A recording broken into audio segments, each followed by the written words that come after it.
It all started with a single piece of white chalk. What seemed like an ordinary morning at Maple Ridge High School quickly turned into a moment no one would ever forget. Gloria Jenkins, the elderly black janitor, was handed the chalk by her smug math teacher in front of a room full of smirking white students. "Why don't you give this problem a try?" he said, sarcasm dripping from his voice. No one expected her to respond, but Gloria stepped up to the board. Slowly, silently, eyes steady. And just minutes later, the entire classroom fell silent, because what they were about to witness would change how they saw everything. Before we dive back into the story, drop a comment and let me know where you're tuning in from. And if compelling stories like this are your thing, make sure to hit that follow. Tomorrow's episode is going to be unforgettable. Gloria Jenkins arrived at Maple Ridge High every morning before the sun even thought about rising. It was always quiet at that hour, eerily so. The school hallways, still cloaked in darkness, echoed with the soft squeak of her old rubber-soled shoes and the steady swish of her mop across the tile floor. Room after room, step after step, she cleaned without complaint. No fanfare, no audience, just her tools, and a silence that had long become familiar. At 5 feet 3 inches tall, with a slight stoop in her back and a mop handle always in hand, Gloria didn't cut an imposing figure.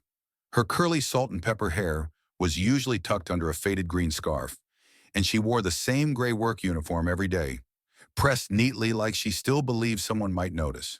Nobody ever did. To most people at Maple Ridge, Gloria was part of the furniture, like the old vending machine that only took exact change, or the squeaky third step leading to the science wing. She was there, always had been, always would be. But she was unseen, and that was just how the world had made her feel, invisible. Teachers rarely said more than a passing morning, if they said anything at all. Students? They either looked right through her or muttered rude jokes as they passed. A group of boys once threw an empty soda can toward her mop bucket just to see if it would make a splash. One girl giggled and whispered to her friend, "My grandma moves faster than that." Gloria heard it. Of course she did. But she kept moving, slow and steady. That's what she always did. What they didn't know, what none of them cared to know, was that Gloria had once walked different hallways, ones filled with ambition, not bleach fumes. 35 years earlier, she'd been a math prodigy at Columbia University, top of her class, the only black woman in a sea of brilliant, mostly white minds. She could outcalculate most of her professors, and had a knack for solving problems others called impossible. But even back then, genius wasn't enough. She'd show up early for lectures, only to find hateful messages scrawled across her dorm room door in permanent marker. Words like, "You don't belong here," or "Go back where you came from." At study groups, her classmates would accidentally forget to include her or ignore her contributions outright. And the professors? They were polite, sure, but in that special kind of way that made her feel like she was always interrupting something more important.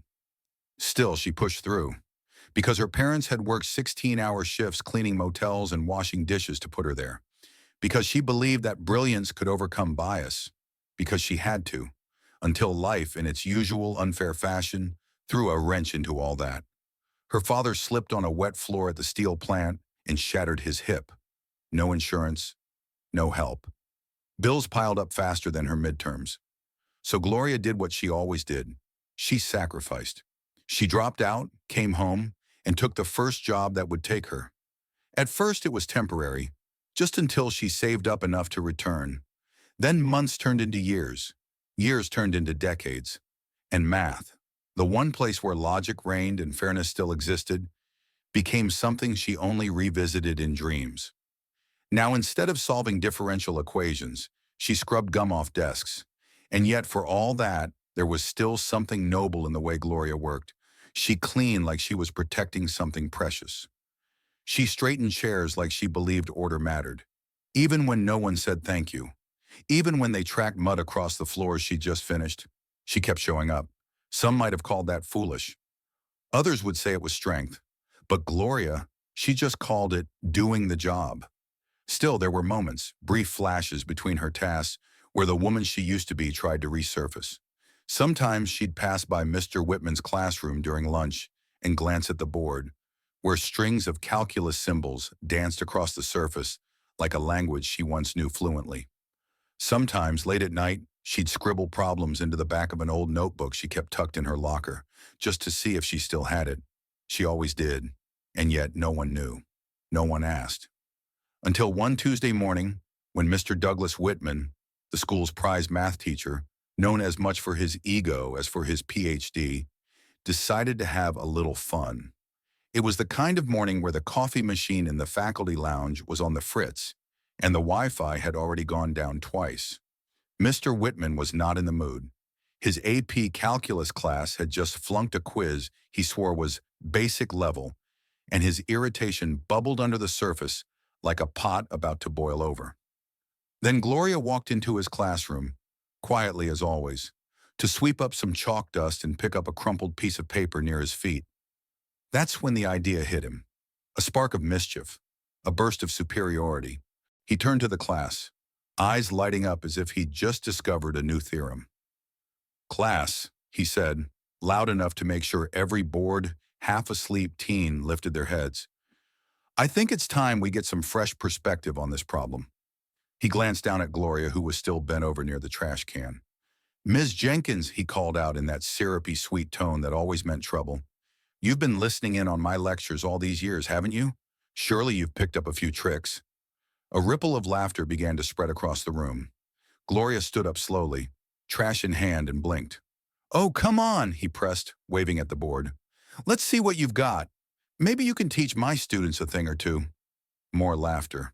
A few whispered comments too low to hear, but not low enough for Gloria to miss the tone. She didn't answer. Not yet. But inside, something shifted. Something deep. For decades, Gloria Jenkins had accepted the shadows. She'd swallowed every insult, every sideways glance. She'd told herself this was the life she'd been dealt, and maybe that was true. But today felt different. Because when you spend a lifetime being dismissed, ignored, underestimated, sometimes all it takes is a piece of chalk to remind the world exactly who you are. And Gloria? She was about to remind them all. One equation at a time. The clock struck 9:03 a.m. Mr. Douglas Whitman's classroom at Maple Ridge High was already drowning in a heavy fog of teenage boredom. The fluorescent lights buzzed above, flickering like they too were fed up with this class. On the whiteboard behind him was a monstrous equation, spanning the width of the board in neat rows of Greek letters, exponents, and fractions. It looked like something NASA might use to calculate the trajectory of a rocket to Mars. And his students? They were not impressed.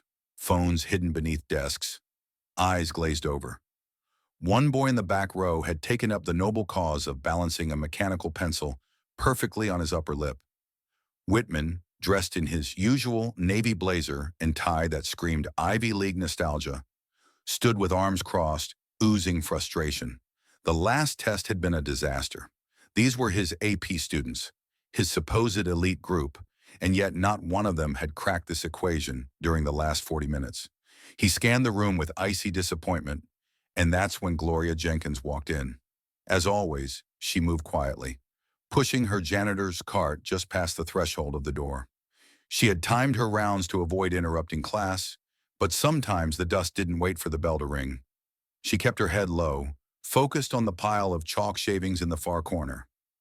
No eye contact, no sound, just business. But to Whitman, bitter from academic failure and feeling the sting of bruised ego, her presence was the perfect outlet for a cruel stroke of humor. "Ah, Ms. Jenkins," he said loudly with a sharp clap of his hands, drawing the entire class's attention toward her. "Speak of the devil, and here she is." The class chuckled. A few students perked up, sensing something inappropriate was about to happen. And let's face it, nothing spices up a boring Tuesday like a teacher crossing a line. Gloria looked up, startled, still gripping the broom in her gloved hands. "Yes, you," Whitman continued, walking slowly toward her like a game show host inviting a contestant to the stage. "You've been working here, what, 15, 20 years?" 19, Gloria replied calmly, her voice low but steady. 19, he repeated, as though that made things even funnier. Well then, you've probably picked up a thing or two listening in on my lectures over the years. He turned back to his class, grinning as if he'd just told a great joke. A few students laughed. One girl gasped and muttered, "Oh my God, is he serious?" Whitman wasn't done. "Tell me, Ms. Jenkins, have you ever wanted to be part of the learning process?" he said, mockingly pious. "Because today's your lucky day." He stepped aside, gesturing dramatically toward the board, like Vanna White revealing the final puzzle. "Why don't you take a stab at this problem here? This little gem has baffled even my top students. Who knows? Maybe you'll be the one to crack it." Laughter erupted. Not loud or wild, just cruel enough. The kind of laughter that stings because it wasn't meant to be shared with you, but at you. Gloria didn't move. She stood there, mop in one hand, the other still holding her dustpan. Her eyes met Whitman's, searching for some sign that this was a misunderstanding or that he might offer a respectful out. But there was none, only smug amusement. And then came the whispers. "She probably doesn't even know what those symbols mean. Bet she thinks pie is something you eat. Look at her. She's about to cry." The comments weren't yelled, but they were loud enough for her to hear. Gloria swallowed hard. Her chest tightened. She'd been here before, just not in this room, not in this way. Humiliation had been a lifelong companion. And racism, that was the air she breathed. You learn to survive it, yes. You learn to stay quiet, to smile politely, to disappear. But something about today was different. Maybe it was the way Whitman's voice echoed with entitlement. Maybe it was the sneers on those young faces that reminded her of classmates from long ago. Kids born with every advantage, who still found joy in cutting others down. Or maybe it was that she had finally had enough. She looked up at the problem on the board. She'd seen equations like it before, ones that most students wouldn't encounter until their second year in college. This one? It involved triple integrals, partial derivatives, and a sprinkling of clever tricks meant to intimidate more than educate. Whitman leaned casually against the desk, arms folded, smug expression frozen in place. "No pressure," he said with a smirk. "Just think of it as a little mental exercise, unless, of course, you'd prefer to get back to cleaning the floors." That one got a louder laugh. Gloria didn't speak, not yet, but she did something that made every eye in the room freeze. She stepped forward. Slowly, deliberately, she walked toward the whiteboard, every footstep echoing louder than the last. The broom she had held was now set aside, the dustpan left by the trash can. All that remained in her hand was silence. The laughter died down, replaced by an odd shifting tension. Some students whispered, "Wait, is she actually going to try?" Others just stared, uncertain whether to feel entertained or uncomfortable. Even Whitman seemed momentarily thrown. Gloria reached the board and paused. Her fingers hovered above the marker tray, then gently picked up a black Expo marker, uncapped it with one fluid motion. She stood in front of the equation like it was an old friend. And then, in the stillness of that moment, she spoke. Not to the class, not to Whitman, but softly, as if reminding herself, "Let's see if I still remember how to dance." And with that, she began writing. At first, no one could tell what she was doing. She erased two brackets at the far right, then rewrote the integral, correcting a common trick used to trip up students. Her strokes were confident, precise, effortless, like a musician tuning a familiar instrument. Whitman's grin faltered. One student near the front leaned in. Another pulled out their phone, not to scroll but to record, because suddenly this wasn't a joke anymore. And Gloria Jenkins? She wasn't just cleaning the classroom. She was cleaning the floor with them all. The marker glided across the board with a calm defiance that no one in the room had expected, especially not Mr. Douglas Whitman. His once smug grin had started to twitch, faltering slightly as Gloria Jenkins continued writing, her movements precise, steady, and unbothered. It wasn't just that she was solving the problem, it was how she did it. There was no hesitation, no squinting, no double-checking. It was as if her brain had slipped into a familiar rhythm, a mental dance she hadn't done in decades, but one that her muscles still remembered perfectly. In the back row, a student whispered, "Wait, is she actually solving it?" Another replied, I think she is. And fast. Whitman crossed his arms tighter, trying to keep his posture composed. But the pulse in his temple betrayed him. He hadn't expected this to go this far. What was supposed to be a passing joke, a humiliation, really, was now spiraling into something far more serious. He had thrown her a rope to hang herself with, and somehow she was building a ladder out of it. And Gloria? She didn't flinch. As she filled in the last integral and simplified the entire expression with two brilliant substitutions, she paused, not because she was unsure, but because she realized the entire room had gone dead silent. Even the student with the mechanical pencil mustache had dropped it on the floor. For the first time, Gloria turned around. Her face was calm, not smug, not angry, just centered. The kind of calm that only comes from someone who has walked through fire so many times the heat doesn't scare her anymore. She looked straight at Whitman, and in a voice loud enough for the class to hear, but soft enough to remain dignified, she said, You made one mistake, Mr. Whitman. Whitman blinked, shifting his weight. You assumed I'd be ashamed of knowing the answer. Several students gasped, not loudly but audibly enough to make the tension spike. It was the kind of moment that would be replayed in lunchrooms and locker rooms for weeks. And then she stepped aside, revealing the full solution. Clean, elegant, flawless. Even the top students in the room, the ones who had been trying to decode the problem for the last 45 minutes, now stared at the board like they were looking at some kind of sacred text. Some of them began nodding slowly, like they were watching an artist sign her masterpiece. A slow clap would have been too cliché, but for a split second, it felt like someone might actually do it. Whitman cleared his throat, hoping to regain control of the room. Well, he muttered, I suppose anyone can memorize formulas if they have enough time. The room shifted again. Several students looked at each other, eyebrows raised. That was a weak play, and everyone knew it. Gloria didn't respond. She didn't need to, but inside her heart was pounding. Not from fear, but from adrenaline. The rush of long, suppressed brilliance finally being allowed to breathe again.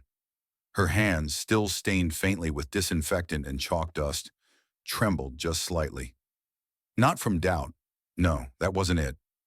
It was the weight of a memory returning in full, because this wasn't the first time she had stood in front of a board like this.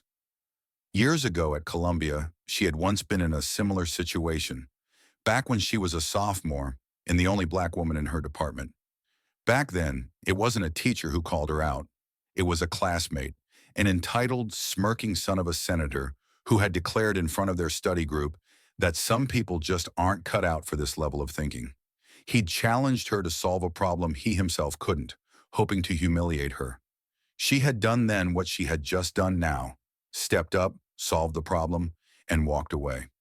But back then, there was no respect afterward, no recognition, just more whispers, more isolation. Her brilliance had only made her more of a target. Today felt different. Today, she wasn't the one who looked small after speaking. Whitman tried again, softer this time. Where did you learn all that? Gloria tilted her head slightly. I went to Columbia, she said matter-of-factly. Majored in mathematics. I was on track for a doctorate before life got complicated. No one said a word. Even the walls seemed to lean in to hear her. One student slowly raised a hand, unsure of whether they were allowed to speak. Wait, so you used to be a mathematician? Gloria smiled. Not wide, but just enough to soften the air in the room. I still am, she said. Just because no one asked doesn't mean I stopped being one. That line hit like a thunderclap. It was a quiet, powerful declaration, a truth wrapped in humility, the kind of truth that lingered.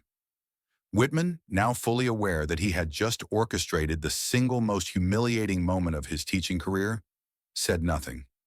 He simply nodded stiffly, then turned away and started fiddling with papers that didn't need adjusting. Gloria walked slowly back to her cart, picked up her mop handle, and began to push it toward the door. Not a single student laughed now. Not one whispered. Instead, as she passed the first row, a boy looked up and whispered, "That was amazing." She didn't respond. but her smile widened just a bit. By the time she reached the hallway, the bell hadn't rung, but it didn't need to. The lesson had already ended. Behind her, the classroom had gone from smug superiority to stunned silence, to something new, reflection. Because for the first time, they weren't just looking at a janitor. They were seeing someone who had shattered their assumptions in under 10 minutes, with a dry erase marker and a lifetime of quiet brilliance. And none of them would forget it. Not that day. Not ever. The hallway outside room 3B had never felt so quiet. Gloria Jenkins rolled her mop bucket slowly back down the corridor, the wheels squeaking just enough to remind her that, yes, this was still real. No, she hadn't dreamed it. Yes, she'd really just stunned an entire AP calculus class into silence. And yes, Mr. Whitman, the man who had likely never been corrected in his life, had just stood there, speechless, as she completed a problem even his top students couldn't crack. She had been humiliated in public. And then she flipped the script. It should have felt like triumph. But Gloria didn't walk away with her chin held high like some movie ending. She walked away with quiet dignity, the same way she had walked the halls for nearly 2 decades, with grace, patience, and a look in her eyes that said, "I've been through worse than this." Inside the classroom, Mr. Whitman still hadn't moved. The students remained frozen, staring at the board like it had just revealed the secret to life itself. And in a way, maybe it had, because somewhere between the numbers, the variables, and Gloria's steady handwriting, something had shifted. The janitor they thought they knew, gone. The woman who had just dropped mathematical clarity like a mic on the front stage of their privileged little bubble, very much present, from janitor to genius. It was hard for some of them to even wrap their heads around it. "She just knew it," whispered one student. "No notes, no scratch paper, just bam." "Is she like a retired professor or something?" asked another. "Nah, she said Columbia. Maybe she dropped out, but how the heck does she still remember all that?" In the front row, Mariah Jenkins, no relation, just a coincidence of last name, was staring at the board, her arms crossed and her mouth slightly open. "She even corrected the mistake Whitman left in the setup," she muttered. Nobody laughed, not this time. Meanwhile, in the teacher's lounge, the coffee machine sputtered out its last bitter drip into an empty styrofoam cup. The lounge was empty, but Gloria's presence was beginning to fill every space in the school, whether she was physically there or not. Word traveled fast in a high school, and this kind of story, it traveled at the speed of scandal. By third period, kids were whispering in locker bays. "Did you hear about Mrs. Jenkins in Whitman's class?" "She's not a Mrs. I think it's Miss Jenkins, or maybe just Jenkins. She solved the problem, the big one. You know, the one Whitman said only a genius could get?" "Yeah, that one." "Someone said Whitman almost passed out." The story spread faster than TikTok rumors and Pizza Day announcements combined. Back in the janitor's closet, small, musty, and barely bigger than a walk-in pantry, Gloria sat down on the metal stool she always used for her 15-minute break. She looked at her hands. The calluses were still there, fingertips dry from cleaning solution, knuckles sore from years of hard work. Nothing had changed about them, except now maybe people would see them differently. Maybe they'd stop looking through her and start seeing her. She took a sip from her lukewarm coffee in a paper cup and chuckled quietly. Not because of pride, not even because of satisfaction. She laughed because life had such a twisted sense of humor. She had walked away from mathematics decades ago, abandoned it out of necessity. She had watched as her dreams were buried beneath utility bills and hospital fees, all while raising her younger siblings after her mother passed. Math had always been the one place she felt powerful, free, limitless. But the world had told her that wasn't her place. So she cleaned places that never belonged to her instead. And yet today, in the most unexpected setting, with nothing but a dry erase marker and a smirk from a man who thought he knew better, she reclaimed it. No ceremony, no applause, just truth written on a whiteboard. Meanwhile, in the main office, Principal Robert Langston had just finished reading an email from a concerned parent. Apparently, their son had witnessed an unusual but inspiring moment in calculus class that morning, and the parent was requesting a meeting. Not to complain, but to understand. To understand. Now that was new. By lunchtime, students were sneaking glances at Gloria as she swept the cafeteria floor. A few whispered. A couple of them even offered awkward nods. One brave boy, some freshman with more guts than social sense, actually walked up to her. "Ms. Jenkins?" he asked, voice cracking slightly. She turned slowly, broom still in hand. "Yes? Um, would you ever, like, I don't know, teach? Like, for real?" There was an awkward silence, the kind only a teenager can generate. Gloria smiled warmly. "I've already taught something today," she said, "just not with a lesson plan." He didn't get it at first, but he smiled anyway and mumbled a thank you before awkwardly power walking back to his lunch table like he'd just survived a boss battle. In the math department, Mr. Whitman sat alone in his classroom, staring at the board. The equation was still there, of course, though now annotated with neat steps and notes written in Gloria's steady handwriting. He reread it and reread it again. It wasn't just correct, it was elegant. That was the part that irritated him most. Not just that she had solved it, but that she had solved it with beauty. He sighed, leaned back in his chair, and stared at the ceiling tiles like they might provide answers. How had he missed it? How had everyone missed it? And the more he thought about it, the more obvious it became. They hadn't missed it. They had ignored it. Because people like Gloria weren't supposed to be brilliant. They weren't expected to be former scholars or thinkers or mathematicians. They were expected to be quiet, background, disposable. But Gloria had shattered that narrative in less than 10 minutes. She had rewritten the equation, and not just the one on the board. No one said it out loud, but by the end of the day, there was a buzz at Maple Ridge High that couldn't be ignored. Something had happened. Something meaningful. Something uncomfortable, yes, but necessary. Because a woman with a mop had reminded them all that intelligence isn't always packaged in degrees and titles. Sometimes it wears scuffed sneakers and a janitor's badge, and sometimes it's been waiting years for someone to finally hand it a marker.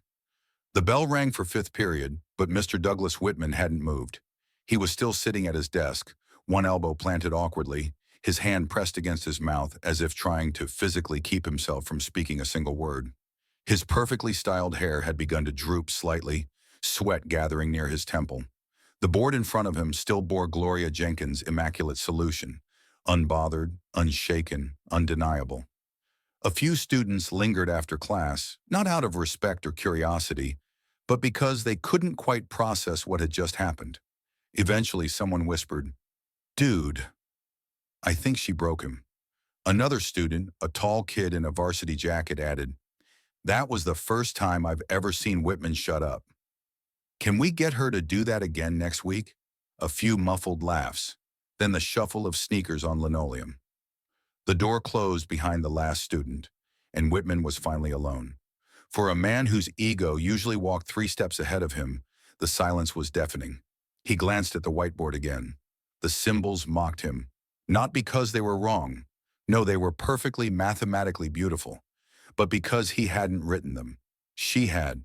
She, the janitor, the woman he had brushed past for years without so much as a nod. The one whose name he likely wouldn't have remembered yesterday. He rubbed his eyes. "I just got schooled by a mop-wielding genius," he muttered under his breath. Then he chuckled. Not because it was funny, because it was unavoidable. But with the chuckle came something else, something heavier, a weight he hadn't expected. Shame. The truth was, Douglas Whitman had spent most of his career walking a tightrope between excellence and elitism. He had convinced himself that he had earned the right to be superior. Degrees, awards, test scores, peer reviews. But what good were all those framed certificates on his wall if a woman society had labeled as invisible could walk into his class and outdo him in 5 minutes flat? He looked down at his desk and saw the small notepad he always carried in his coat pocket. With a sigh, he scribbled one sentence: "Don't confuse degrees with depth." He stared at it for a moment, then underlined it twice. He didn't know what he was going to do yet, but he knew he couldn't just pretend it hadn't happened. She hadn't just solved an equation. She had shattered the carefully constructed glass box of his worldview. The one where talent looked a certain way, dressed a certain way, spoke with a certain cadence. The box where people like Gloria Jenkins were only meant to clean the board, not write on it. That evening, the school was nearly empty when Whitman finally gathered the nerve to seek her out. He walked past the front office, past the faculty lounge, and down the narrow hallway that led to the janitor's supply room. The air smelled faintly of pine cleaner and old dust, clean but worn. He hesitated at the door, knocked once, then twice. No answer. He was about to leave when the door creaked open just an inch, and there she was, Gloria Jenkins, still in her gray uniform, sleeves slightly rolled up, hands marked with decades of labor. Her expression was neutral, not unfriendly, but guarded. "Mr. Whitman," she said simply. "Ms. Jenkins," he replied, then quickly added, "May I come in for a moment?" She paused, then stepped aside. The room was small, barely big enough for two people to stand without bumping elbows. Mops lined one wall, bottles of cleaner on metal shelves, a folding chair tucked in the corner. Gloria motioned toward it without a word. Whitman sat down, suddenly feeling like the student instead of the teacher. He cleared his throat. I, uh, I came to apologize." Gloria raised an eyebrow slightly, not in disbelief, but in a, "Go on, let's see where this is going," kind of way. "I was out of line," he continued. "What I did in class, it was meant to be a joke, but it was cruel, disrespectful, and completely rooted in arrogance." She didn't interrupt. "I thought I was challenging you to prove a point," he said, "but the only point I proved was my own ignorance." Still nothing from Gloria, just calm, patient silence, the kind that unnerves even the most seasoned lecturer. "I've spent so long looking at students through a narrow lens," he said, voice softer now. "And people, too. I thought I was fair. I thought I treated everyone equally. But the truth is, I didn't." He looked up, meeting her eyes. "I saw your uniform before I saw your brilliance." Now that got a reaction, a quiet nod, a recognition. Not forgiveness, at least not yet, but understanding. Gloria took a step toward the shelf, picked up a folded rag, and began wiping down the counter. Not to avoid eye contact, but because she was used to doing something with her hands while people talked. "You're not the first to think that way," she said finally, "and you won't be the last." Her voice wasn't bitter. It was tired, but not defeated. "I gave up math a long time ago," she continued, "not because I stopped loving it, but because life doesn't always give people like me the same chances." Whitman swallowed hard. "Columbia?" She nodded. "I was good, really good," she said, and for the first time her voice carried a quiet pride. "But being good doesn't matter much when you're poor black and female. The doors don't open as easily, and when they do, someone's always trying to close them behind you." Whitman sat in stunned silence. "I thought if I just worked hard enough, kept my head down, stayed quiet, maybe that would be enough," she said, "and for a while it had to be." Then she looked at him. "But this morning, that wasn't about proving something to you. That was for me." Whitman nodded slowly. "I understand." "No, you don't," she said gently. "But maybe now, you want to." And that, for her, was enough. He stood up, unsure of what else to say. "If you ever decide to teach again, I'd be honored to learn from you." Gloria smiled, a real one this time. "I've been teaching all along," she said. "Some folks just took a little longer to start learning." And with that, she turned back to her shelf, picking up a spray bottle like the conversation had simply been another task on her checklist. But for Douglas Whitman, it wasn't just a conversation, it was a reckoning. And as he walked back through the empty hallways of Maple Ridge High, the echoes of his own arrogance trailing behind him like a shadow, he knew one thing for sure. The smartest person in his classroom that day wasn't on the roster. She was on the payroll, and she had just taught him the most important lesson of his life. The next morning, Maple Ridge High looked the same. Rows of lockers buzzing with early chatter, the faint scent of cafeteria pancakes hanging in the air, and the usual clatter of hurried sneakers trying to beat the bell. But something had shifted. You could feel it in the way students moved a little quieter through the halls, glanced a little longer at the janitor pushing her cart down the corridor. They weren't sure what to say yet. Some didn't say anything at all, but there was a weight in the air now, a mix of awe and guilt that trailed behind Gloria Jenkins like a silent parade. And somewhere in that same building, behind a shut office door, Mr. Douglas Whitman was having what could only be described as a full-on crisis of identity. He had spent half the night tossing in bed, reliving every second of what had unfolded in his classroom. He had built a career on being in control, being right, being the smartest man in the room, and yesterday he had been none of those things. Worse, he had been small. Not just wrong, but small. The janitor had handed him a slice of humble pie so large he was still chewing through the crust. And the taste? Bitter, with a long afterburn. But he wasn't done chewing. Not yet. At exactly 7:42 a.m., 33 minutes before first period, Whitman stepped out of his office, smoothed down his blazer, and took a long, slow walk down the west hallway toward the maintenance wing. It was the part of the building he usually avoided. Out of habit, out of hierarchy, out of thoughtless routine.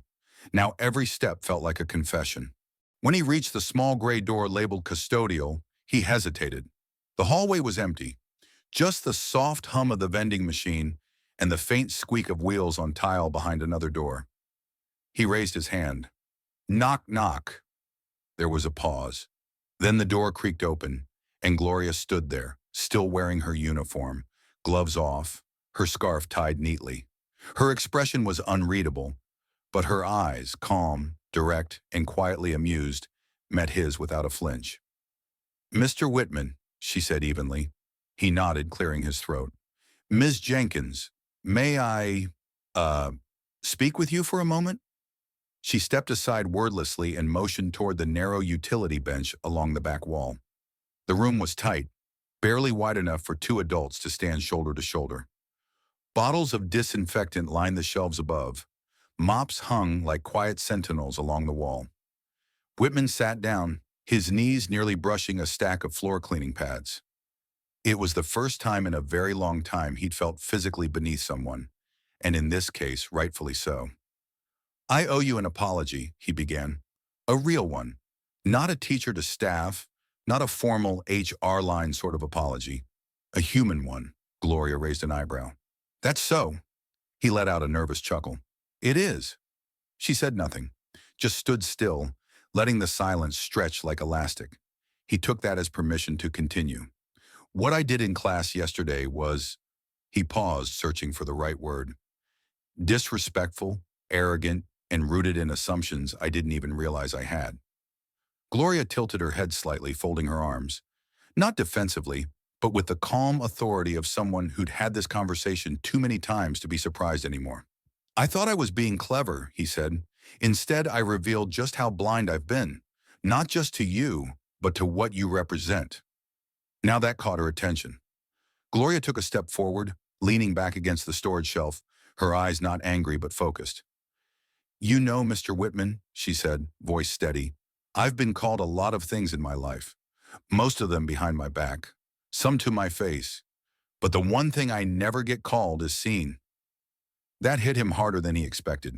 She wasn't raising her voice. She didn't have to. The truth had a way of punching through soft. I walk through this building every day before the first kid even wakes up, she continued. I make sure the floors don't squeak too loud, that the chalkboards are clean, that the bathrooms don't smell like a truck stop in July. She let that one sit for a second. Whitman gave a guilty grin. He'd complained about that very smell more than once in his weekly memos.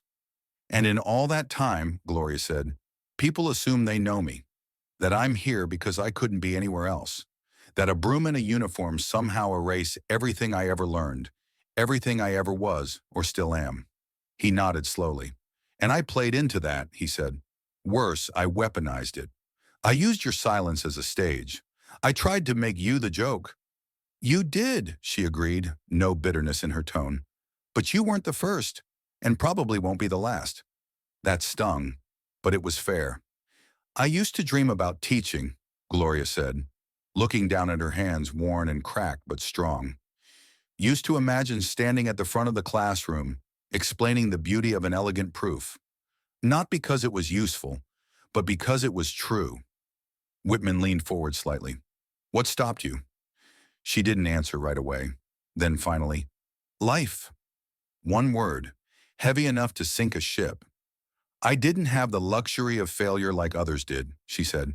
I couldn't afford to retake a class, couldn't afford unpaid internships or fellowships in Zurich. I had to work, take care of people, and somewhere along the way, I became the person who cleaned the floors instead of standing on them. The silence that followed wasn't awkward. It was reverent. You reminded me of something yesterday, she added, that I didn't lose that part of me. It's still there, just waiting. Whitman exhaled, his voice barely above a whisper. I'm sorry I made you wait so long to be seen. Gloria smiled, not wide, but with a softness that said, that's a start.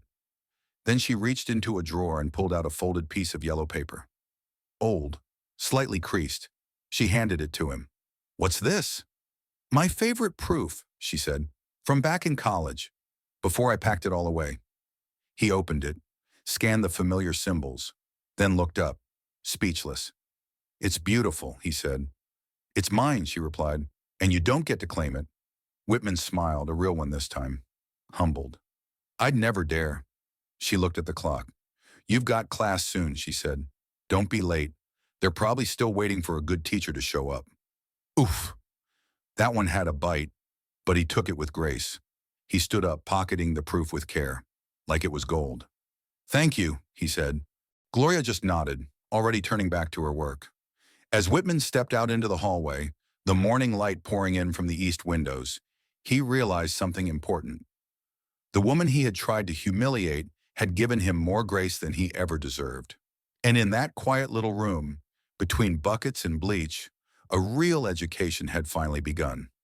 By lunchtime, Gloria Jenkins had become the most talked about person at Maple Ridge High. And not because of any gossip or scandal. No, this was something different, something deeper. Something that made even the most aloof seniors pause and rethink every passing comment they'd ever made walking down a hallway. It was respect, but not the kind handed out easily in school hallways like cafeteria flyers or pity points. This was the kind of respect that had been earned, hard-earned through silence, perseverance, and one unforgettable stroke of genius on a dry erase board. As Gloria pushed her cart through the main hallway outside the cafeteria, she noticed it right away. The looks. But they were different now. Gone were the blank stares and casual indifference. In their place, lowered gazes, hesitant nods, eyes that flickered with apology and curiosity. No one quite knew what to say, but their posture had changed. A few students even stepped aside as she passed, something that never happened before. The halls of Maple Ridge, for the first time in years, were making space for her. One student, Jordan Hicks, a notorious class clown known for his mouth running faster than his brain, actually held the door open for her. She raised an eyebrow, half amused.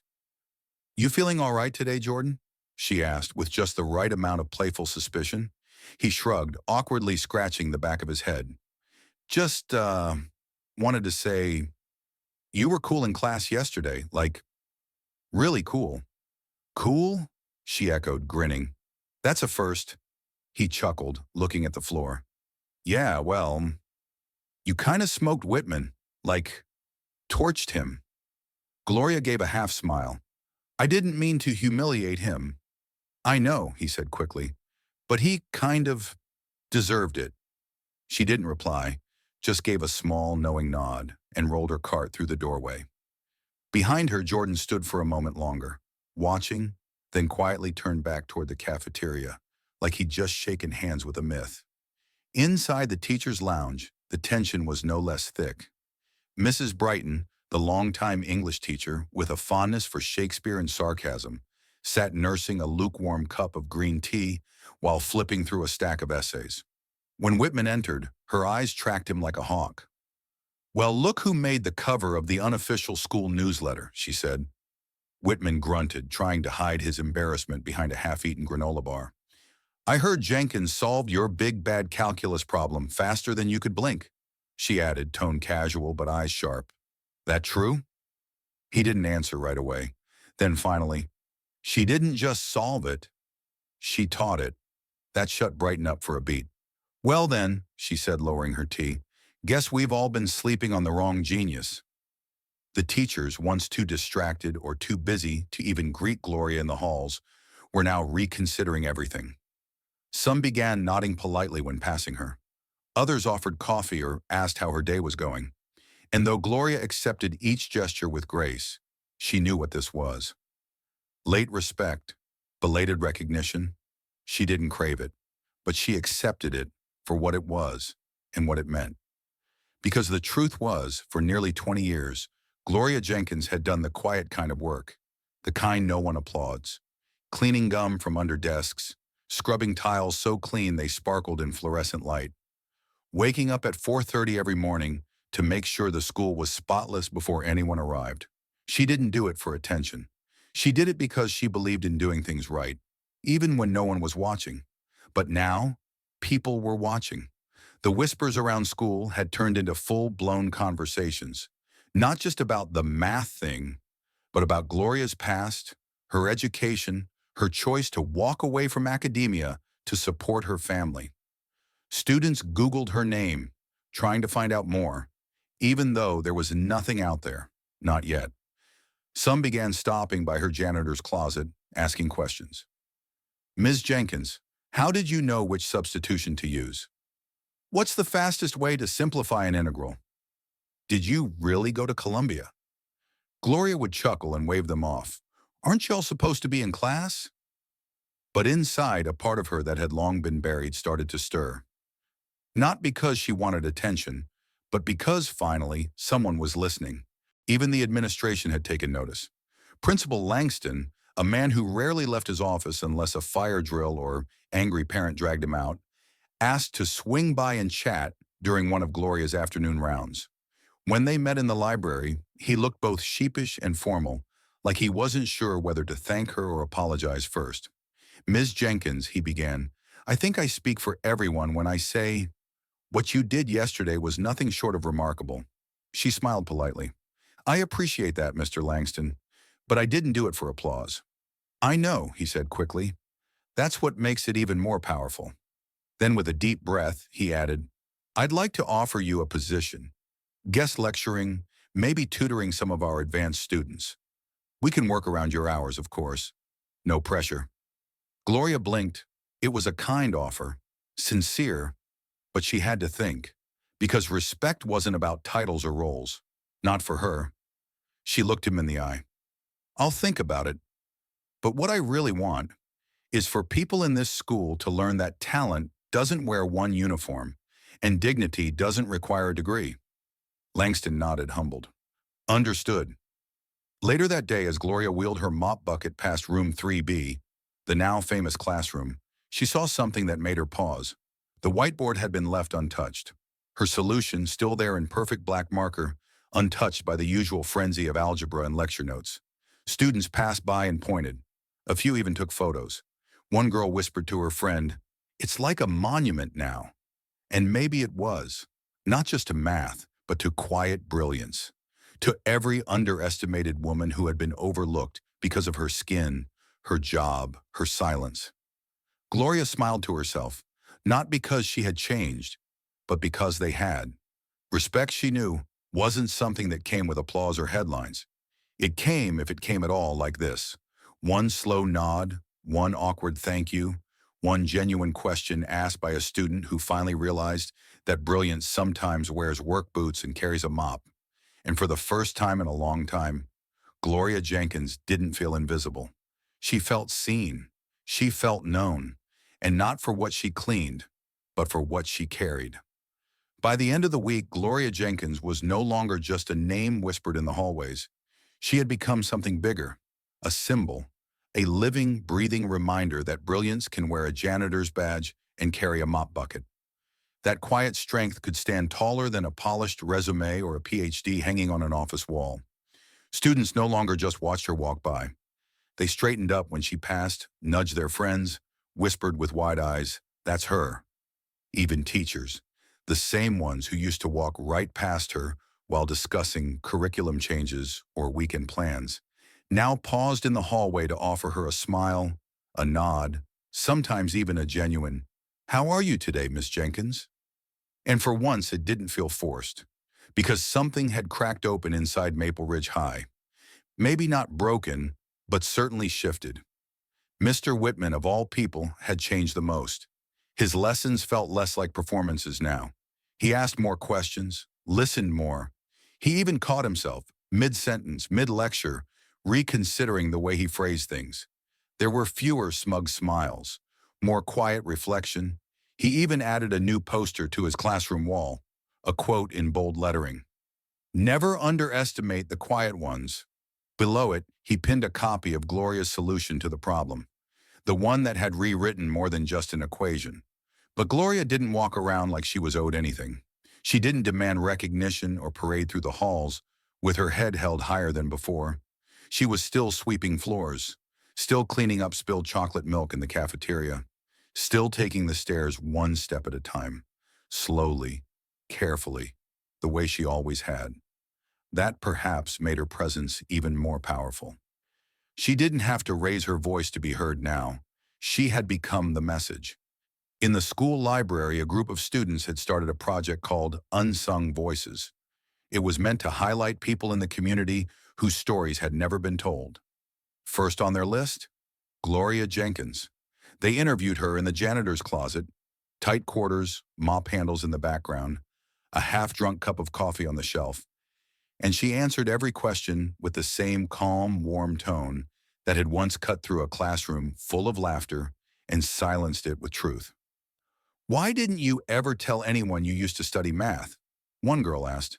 Gloria smiled, "Because no one ever asked." Her answer became the tagline of the project. Posters with her face, smiling but firm, were soon hung in the front office, the cafeteria, and even on the side of the vending machine near the science wing. Underneath it read, "Brilliance isn't always loud. Sometimes it carries a mop." Gloria Jenkins didn't just change the tone of one classroom. She shifted the culture of an entire school. And in doing so, she reminded everyone, from freshmen to faculty, that real power doesn't always come with a title. Sometimes it comes with quiet dignity, relentless resilience, and the courage to stand up, not by raising your voice, but by solving the impossible and walking away with your head held just high enough. It didn't take long for Gloria Jenkins's story to escape the walls of Maple Ridge High. What started as whispers in crowded hallways and cafeteria corners had made its way into living rooms, community centers, and local coffee shops across town. Parents began asking their kids, "Is it true what happened with the janitor?" Church groups brought her up during Sunday fellowship. Even the local radio station mentioned her during their morning news roundup. Gloria Jenkins, a longtime school custodian, turned heads this week when she solved a complex calculus problem that had stumped an entire AP class and its teacher. But it wasn't the math that captured the town's imagination. It was the message that brilliance can be hidden in plain sight, that strength doesn't always shout, that dignity walks quietly but leaves deep footprints. So, when the Maple Ridge Community Center reached out to Gloria and asked if she'd be willing to speak at their upcoming town forum on education and equity, her first instinct was to politely decline. Public speaking wasn't exactly her thing. She'd spent most of her adult life making herself small, quiet, unassuming. But something had changed. Not in the town, not in the school, in her. So she said yes. The night of the event, the community center's main hall was packed. Folding chairs filled every inch of the space, and people still stood along the walls, craning their necks just to catch a glimpse of the woman who had reminded everyone what dignity looked like in action. When Gloria stepped up to the podium, she wore the same gray uniform she always did. No makeup, no fuss, just her. And they loved her for it. She looked out over the sea of faces, some familiar, some not, and began with a line that hushed the room. "I'm not a teacher, not officially, but I've been learning and teaching all my life." She talked about her journey, from being a math prodigy at Columbia to giving it all up for family, from being overlooked for decades to finally having one moment where she could remind herself of who she had once been, and then she turned her focus outward. "This isn't about me," she said.